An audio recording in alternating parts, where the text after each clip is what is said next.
Hi dear student, so today's I will be start the grammar section. आजपासून आपण grammar सेक्शनचे part चालू करणार आहोत. तर तुम्हाला ग्रामर शिकायचं असेल तर please join us my channel. तर आजपासून आपण डे फर्स्ट आहे आपला ग्रामर सेक्शनचा. सो बेसिकली तुम्हाला ग्रामर सेक्शनमध्ये सगळ्यात आधी तर ए टू झेड फॉनिक्स लर्न करावं लागतील. नंतर कथेज्ञ तुमची बाराखडी पूर्ण फॉनिकमध्ये लर्न पाहिजे. नंतरच तुम्ही सेंटेन्स बनवू शकता आणि स्पेलिंग बनवू शकता. देन तो पूर्ण बेसिकली ग्रामरमध्ये सगळ्यात आधी यूज करतात ते वर्ड्स जे स्टार्टिंगला आपल्याला सेंटेन्समध्ये इम्पॉर्टंट असतं. जसं की I, he, she, you, we, this, that, who, what याच्याने वाक्याची सुरुवात होते. म्हणजे बेसिकली सेंटेन्सची सुरुवात होते. जस्ट आय म्हणजे मी, ही म्हणजे तो. एखाद्या मुलाला किंवा व्यक्तीला आपल्याला मुलाला माणसाला जर आपल्याला दाखवायचं असेल तर ही नाही करायचं.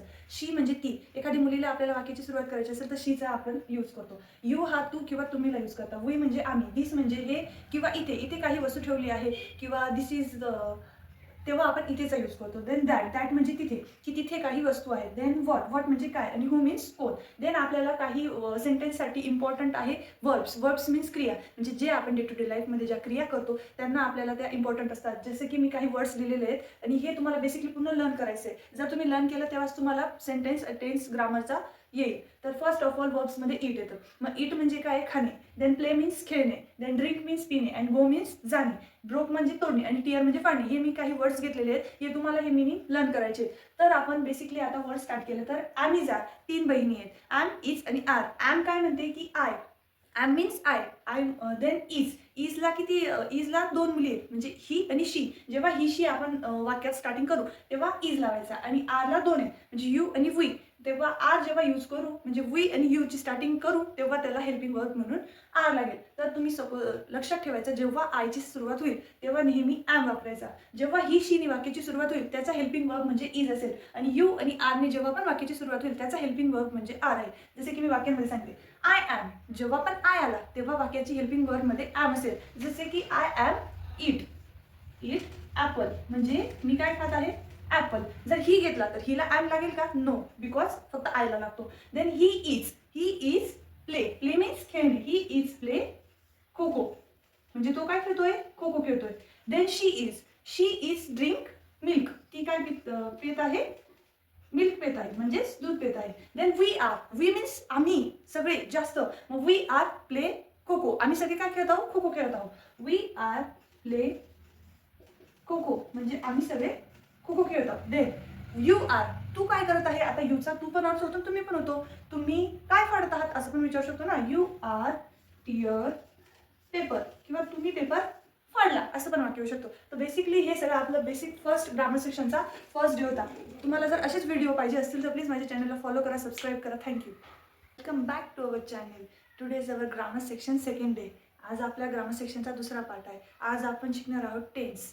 तर टेन्स शिकण्याआधी तुम्हाला मी जो माझा पहिला व्हिडिओ टाकला आहे ज्याच्यात बेसिकली मी सांगितलं आहे तो व्हिडिओ तुम्ही जाऊन बघा आणि माझ्या चॅनलला सबस्क्राईब करा फॉलो करून.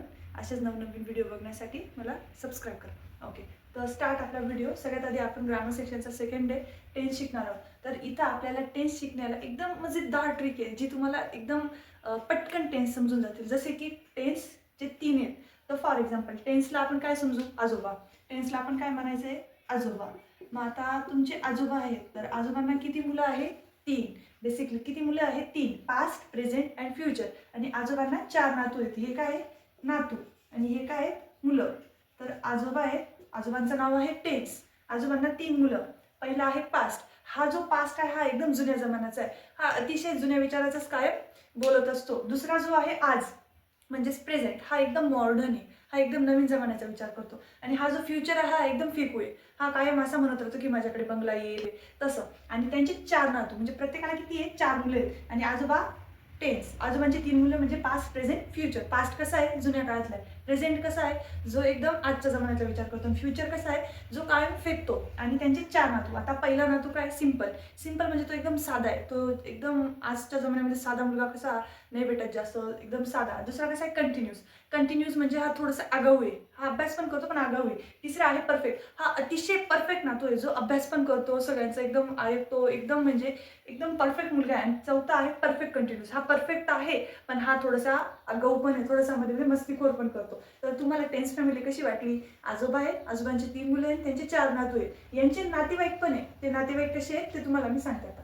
सगळ्यात आधी आपले आले सिम्पल. जर घेतला तर नातेवाईक कसे असतात, एक तर मम्मीकडचे असतात, पप्पांकडचे असतात आणि आपले मित्रमंडळ असतो. तर आपल्याला सगळ्यात आधी काय करायचंय, पहिले आपला नातू त्याच्या काकाशी बोलेल, नंतर आजोबांशी बोलेल.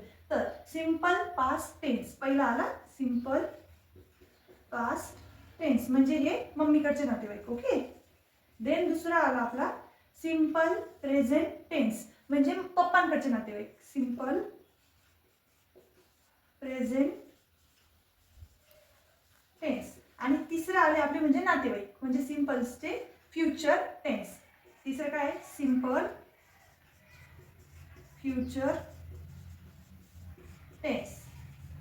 अशाच प्रकारे आपल्याला पुढचे चार घ्यायचे. दुसरं कसं आहे, continuous past tense, continuous present tense, continuous future tense. Then perfect past tense, perfect present tense, perfect future tense म्हणजे आजोबाचे प्रत्येक नातू काकांशी, पप्पांशी आणि त्याच्या दुसऱ्या काकांशी बोलून आजोबांकडे जातील. म्हणजे आपल्याला हे सगळे 12 काळ शिकायचे आहेत. तर बेसिकली आता पास्ट म्हणजे काय, इकडे कॅमेरा फिर, पास्ट म्हणजे काय, काल. पास्टचा अर्थ काय, काल. तर कालला दोन प्रकारे इंग्रजीत वापरतात. जसं तुमचं नाव घरी असतं बघा, सोनू, पिंकू, दोन नाव असतात. शाळेतलं वेगळं, क्लास आणि घरचं वेगळं. तसंच या कालला दोन नाव आहेत, एक वॉच आणि एक वेअर. म्हणजे त्याला शाळेचं नाव वॉच आहे आणि घरचं नाव वेअर आहे.